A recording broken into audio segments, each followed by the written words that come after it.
Mapalad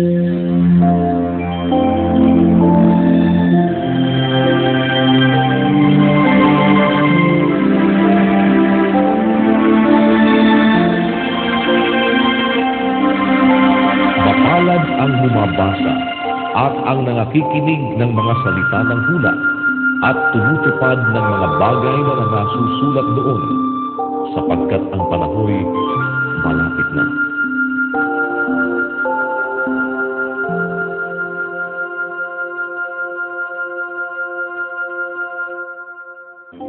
Marcos, Kapitulo 8. Nang mga araw na yaon, nang magkaroong muli ng maraming tao at wala silang mga kain, ay tinawag niya ang kanyang mga alagad at sinabi sa kanila, "Nahahabag ako sa karamihan, sapagkat 3 araw nang sila'y nangatira sa akin at walang mga kain.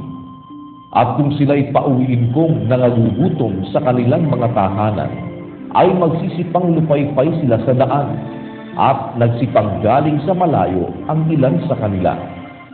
At nagsisagot sa kanya ang kanyang mga alagad, "Paano mabubusog ninuman ang mga taong ito ng tinapay dito sa isang ilang na dako?" At kanyang tinanong sila, "Ilang tinapay mayroon kayo?" At sinabi nila, 7. At iniutos niya sa karamihan na magsiupo sa lupa, at kinuha niya ang 7 tinapay, at pagkapagpasalamat ay pinagputol-putol niya at ibinigay sa kanyang mga alagad upang ihain sa kanila, at inihain nila sa karamihan. At mayroon silang ilang maliliit na isda, at nang mapagpala ang mga ito, ay pinag-utos niya na ihain din naman ang mga ito sa kanila.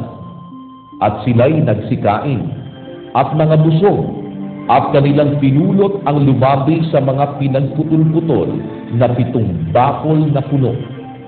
At sila'y may mga 4,000, at pinayaon niya sila. At pagdakay lumulan siya sa daong na kasama ang kanyang mga alagad, at napasa mga sakop ng dalmanuta. At nagsilabas ang mga Pariseo, at nagpasimulang makipagtalo sa kanya, na hinahanapan siya ng isang tandang mula sa langit na tinutukso siya. At nagbuntong hininga siya ng malalim sa kanyang espiritu, at nagsabi, "Bakit humahanap ng tanda ang lahing ito? Katotohanang sinasabi ko sa inyo, walang tandang ibibigay sa lahing ito." At sila'y iniwan niya, at muling pagkalulan sa daong ay tumawid sa kabilang ibayo. At nangalimutan nilang magsipagdala ng tinapay, at wala sila kundi isang tinapay sa daong. At ipinagbilin niya sa kanila na nagsabi, "Tingnan ninyo, mag-ingat kayo sa lebadura ng mga Pariseo at sa lebadura ni Herodes." At nangagkatwiranan sila rin na nangagsasabi, "Wala tayong tinapay." At pagkahalata nito ni Jesus ay sinabi sa kanila, "Bakit nangagbubulay-bulay kayo, sapagkat wala kayong tinapay? Hindi pa ba ninyo napaghahalata, ni napag-uunawa man? Nangagmatigas na baga ang inyong puso? Mayroon kayong mga mata, hindi baga kayo nangakakakita? At mayroon kayong mga tainga, hindi baga kayo nangakakarinig? At hindi baga ninyo nangaaalala ng aking pagputol-putulin ang 5 tinapay sa 5,000 lalaki? Ilang bakol na puno ng mga pinagputol-putol ang inyong binuhat?" Sinabi nila sa kanya, 12. At nang pagputol-putulin ang 7 tinapay sa 4,000, ilang bakol na puno ng mga pinagputol-putol ang binuhat ninyo? At sinabi nila sa kanya, 7. At sinabi niya sa kanila, "Hindi pa ba ninyo na pag-uunawa?" At nagsidating sila sa Betsaida, at dinala nila sa kanya ang isang lalaking bulag, at ipinamanhik sa kanya na siya'y hipuin. At hinawakan niya sa kamay ang lalaking bulag, at dinala niya sa labas ng nayon, at nang maluraan ang kanyang mga mata, at maipatong ang kanyang mga kamay sa kanya, ay kanyang tinanong siya, "Nakakakita ka ba ng anuman?" At siya'y tumingala at nagsabi, "Nakakakita ako ng mga tao, sapagkat namamasdan ko silang tulad sa mga punong kahoy na nagsisilakan." Saka ipinatong na muli sa kanyang mga mata ang mga kamay niya, at siya'y tumitig at gumaling, at nakita niyang maliwanag ang lahat ng mga bagay. At pinauwi niya siya sa kanyang tahanan na sinasabi, "Huwag kang pumasok kahit sa nayon." At pumaroon si Jesus at ang kanyang mga alagad sa mga nayon ng Cesarea ni Filipo.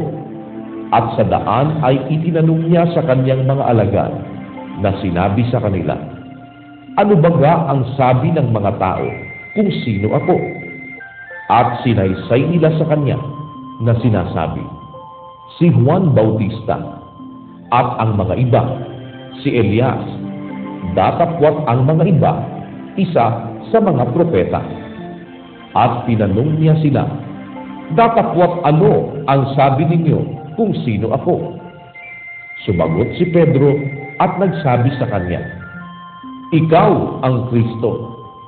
At ipinagbilin niya sa kanila na huwag sabihin kanino man ang tungkol sa kanya. At siya'y nagpasimulang magturo sa kanila na ang anak ng tao ay kinakailangang magbata na maraming mga bagay at itakwil ng matatanda at ng mga pangulong saserdote at ng mga eskriba at patayin, at pagkaraan ng 3 araw ay muling magbangon.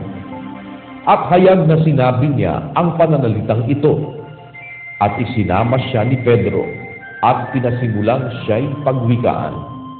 Datapwat paglingap niya sa palibot at pagtingin sa kanyang mga alagad, ay pinagwikaan si Pedro at sinabi, "Lumagay ka sa likuran ko, Satanas, sapagkat hindi mo pinag-iisip ang mga bagay na ukol sa Diyos, kundi ang mga bagay na ukol sa mga tao." At pinalapit niya sa kanya ang karamihan, pati ng kanyang mga alagad, at sa kanila'y sinabi, "Kung ang sino mang tao ay ibig sumunod sa akin, ay tumanggi sa kanyang sarili, at pasanin ang kanyang krus, at sumunod sa akin. Sapagkat ang sino mang mag-ibig iligtas ang kanyang buhay, ay mawawala nito. At ang sino mang mawala ng kanyang buhay dahil sa akin at sa Ebanghelyo, ay maililigtas yaon. Sapagkat ano ang mapapakinabang ng tao na makamtan ang buong sanlibutan at mapapahamak ang kanyang buhay? Sapagkat anong ibibigay ng tao na katumbas sa kanyang buhay? Sapagkat ang sino mang magmakahiya sa akin at sa aking mga salita sa lahing ito na mapangalo niya at makasalanan, ay ikahihiyari naman siya ng anak ng tao pagparito niyang nasa kaluwalhatian ng kanyang ama na kasama ng mga banal na anghel.